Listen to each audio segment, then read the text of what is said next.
We are here at the White House for a special report on the energy crisis. Mr. President, have you any statement? Leave me alone, just leave me alone. Mr. President, what really caused the energy crisis? Smoking in the boys' room. During the crisis, how much gas will motorists be allowed? Just enough for the city. Good evening, America. My name is Michaela Murray, and I am your anchor tonight for FSC News. Let's get into the big story, shall we? The 1973 oil crisis. It's currently November 1973, and it has been a month since the oil embargo has been created by OPEC, the Organization of Petroleum Exporting Countries. Now, you may be wondering, why did this even occur? Well, let's jump back in time a little bit. The World War II caused a great influx of Jewish immigrants into many other countries, which eventually closed off their borders. So illegal Jewish immigration occurred, and Jews kept migrating to many different places, one of which was Palestine. Now, after the war, in 1947, the UN created the UN Special Committee on Palestine, which essentially considered the question, should we make a separate state, a separate Jewish state, out of part of Palestine? And as you know, the answer was yes. So now Palestine was split into Israel and Palestine, which caused a lot of strife between Israel and its Arab counterparts, because many of the Arab powers didn't like the fact that the European powers just took a part of Palestine and gave it to the Jews. So that region has been in constant warfare. One such conflict was the Yom Kippur Wars, which the U.S. has been involved in heavily. And we backed Israel, which further antagonized our Middle Eastern counterparts who sell us the oil that we need for our cars and automobiles and etc., etc. However, we, being the U.S., never believed that they would create an embargo for, towards us because we were such a powerful source of money and revenue for them. However, in October 1973, they proved us wrong. They set the oil embargo of 1973, which, as all of you know, has caused fuel shortages and prices of gas to skyrocket from $3 to $12. This embargo hasn't just affected the U.S., folks. It's also affected European powers and Japan. However, those countries, although they may have short-term stocks which can help them as of right now, they depend ultimately on the U.S. to give them the oil. However, we're not getting any oil from the Arab powers, so we don't have oil. They won't have oil. So this is causing a world oil crisis, not just here, but everywhere in the world. We're having this shortage problem. Now let's go to some live footage of the effects of the oil embargo on the American people. To you, Anna. Alright, I'm here with Tanya, who, like many other Americans, is affected by the oil embargo with rising gas prices and longer lines at the gas station.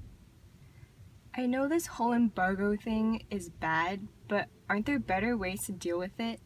I mean, daylight savings became year-round, and basic necessities such as bread, milk, and canned goods became more expensive.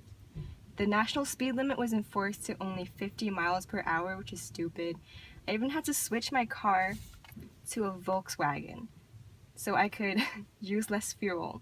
They're passing all these acts like the Emergency Petroleum Act, which just increases the oil prices, and now I'm sitting here waiting for like 30 minutes just to get some gas. 2 hours later. Riding along in my automobile, my baby beside me at the wheel. Americans have been used to experiencing an abundant supply of energy, as well as growing consumption patterns. But with the oil embargo, oil will shoot from $3 per barrel to $12. In addition, the American automotive industry will be hit hard because they will be overtaken by more fuel-efficient cars from foreign countries like Japan. We have to conserve energy now, and environmentalism has reached a new high to help us achieve that. President Nixon has announced Project Independence, a plan to promote U.S. energy independence through energy conservation. Although the oil embargo will be lifted in March of 1974, we will continue to experience high oil prices. To counteract this, the government will enact a series of measures. In 1975, the Emergency Petroleum Act and Energy Policy and Conservation Act will be passed.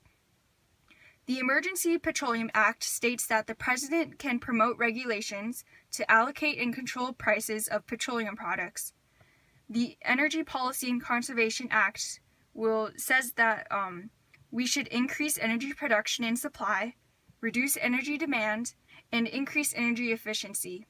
Eventually, in 1977, the Department of Energy will be created.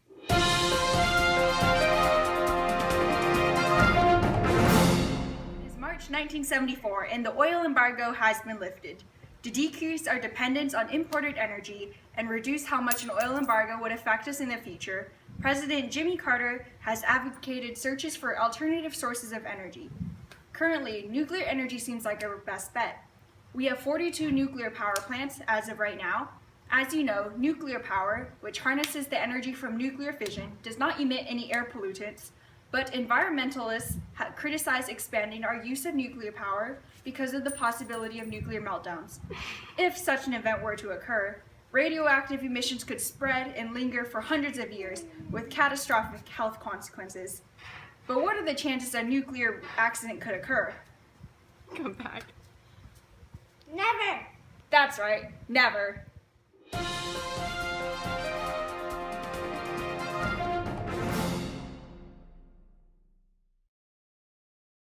For once, Anna was wrong. A nuclear accident has occurred at 3 Mile Island Nuclear Power Plant in Pennsylvania. Part of the nuclear plant's reactor core overheated, causing a partial meltdown. An unknown amount of radiation was released, prompting the evacuation of 100,000 people, including school children and pregnant women. With the recent release of the film, The China Syndrome, which talks about safety violations and a near catastrophic accident at a nuclear power plant, the American people just don't feel confident in expanding our use of nuclear power. Future plans for nuclear power plants have been halted. Any hopes the U.S. had in nuclear energy solving the energy crisis have been dashed. Another disastrous nuclear event occurred at the USSR's Chernobyl nuclear power plant in 1986. During a hurried late-night power failure stress test, safety systems were deliberately turned off. This led to uncontrolled reaction conditions, leading to a nuclear meltdown that emitted tons of radioactivity into the atmosphere. Wind spread the radioactive emissions further, so that nearly all of the radioactive emissions were eventually rained out on the surface of the western USSR and Europe. Over 500,000 people died in this event, mostly from acute radiation syndrome. Chernobyl cost around $316,000 to clean up, yet radiation levels in the area today still have the possibility of causing cancer.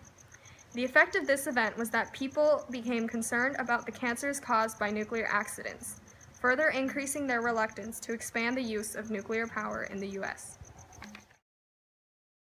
So, in order to put a cap on this multi-year news report, let's give a general summary of everything that we have just covered. Political and military conflicts such as the Yom Kippur Wars in the Middle East between U.S.-supported Israel and neighboring Arab states of OPEC, or the Organization of Petroleum Exporting Countries, resulted in an oil embargo for the U.S. in the 1970s, starting in 1973 and ending in 1974. The energy shortage caused rising prices of gas and of basic goods, and it also caused long gas lines and greater environmentalism and searches for alternative energy sources. To combat the energy crisis, the U.S. passed pieces of legislation and created the Department of Energy. Faced with the rippling effects of an energy shortage, the U.S. was more than ready to embrace nuclear power. However, the catastrophe at the 3 Mile Island nuclear power plant soon changed the public's mind. And also, as our primary synthesis point, a similar nuclear disaster occurred at Chernobyl in the USSR in 1986. After safety systems were deliberately turned off, the nuclear reactor experienced a meltdown, emitting a ton of radiation into the atmosphere and causing many detrimental health problems. Like in 3 Mile Island, This disaster further increased public wariness about the safety of using nuclear power. And that's all for tonight. Thanks, APUSH Nation.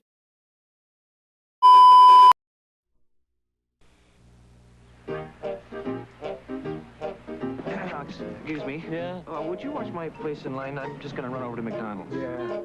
Hey! Would you get me a Big Mac?